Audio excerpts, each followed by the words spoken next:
story starts in a funeral parlor in the 1800s where the dead have been coming back to life. One of the corpses, after killing her grandson, goes to wander the streets of Cardiff.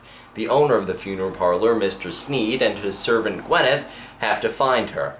Meanwhile, Rose and the doctor land in where they think is 1860 Naples. Rose changes into an outfit more appropriate for the time period, and they go off to explore. The doctor finds that instead of landing in 1860 Naples, he's in fact landed in 1869 Cardiff. Also, meanwhile, Charles Dickens is preparing for a live performance of A Christmas Carol. He goes on stage and starts reading the story. However, the dead woman from earlier has found her way into the show, and now is firing her laser. I'm firing my laser! A ghost starts flying around the theater, and the audience runs away panicked. The doctor and Rose hear the screams and run in, followed by Mr. Sneed and Gwyneth. Mr. Sneed and Gwyneth find the old woman and get her back into their carriage. Rose sees them, and Mr. Sneed kidnaps her. Charles Dickens and the doctor chase after them and follow the kidnappers back to the funeral parlor. There they find Rose trapped in a room, cornered by two zombies. The zombies tell them to open the rift and then fire their lasers. I'm firing my laser! The doctor, Rose, Mr. Sneed, Gwyneth, and Charles Dickens all have a chat in which Mr. Sneed explains that the dead bodies had been rising for months. Rose talks in private with Gwyneth, who starts having visions of the future. The big bad wolf. Nah, that's probably not important.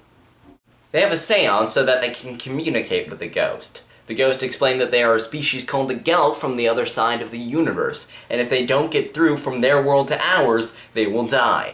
The doctor finds a way to let the Gelf through, using Gwyneth's powers.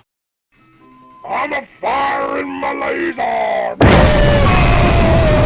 The Gelf turn out to be evil and start inhabiting dead bodies. They kill Mr. Sneed and go for the doctor and Rose. Charles Dickens runs away, but then comes back when he figures out a way to defeat them. He turns up all the gas in the room, drawing the Gelf out of the bodies, and then Gwyneth destroys the creatures, taking her own life in the process.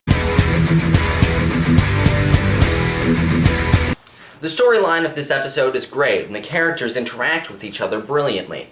The scene with the doctor and Charles Dickens in the carriage was a stroke of genius.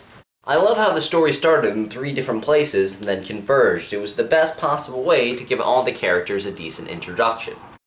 The twist at the end that the Gelf were actually evil came as a surprise, unlike last episode's bitchy trampoline. Charles Dickens had a great character arc. When the story started, his logical brain wouldn't allow him to believe that the Gelf were real.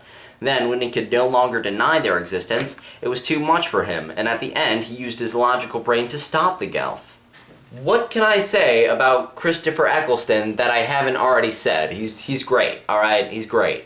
And then there's Mr. Sneed. I like the idea of an undertaker who has no respect for the dead bodies he works with, and it made for some genuinely comedic moments. Rose didn't annoy me this episode. Her character was actually consistent. That's crazy. I really don't want to give this episode a 10 out of 10 because there are other episodes later on that I want to give a 10 out of 10, and 10 out of 10 would just mean less if I gave this one a 10 out of 10. But I can't think of anything wrong with it to subtract points. Everything was great. Rose didn't even annoy me this episode. I can't even rely on Rose to subtract points. Maybe the internet can think of something wrong with the episode. Apparently there's a modern road sign in the background of one of the shots.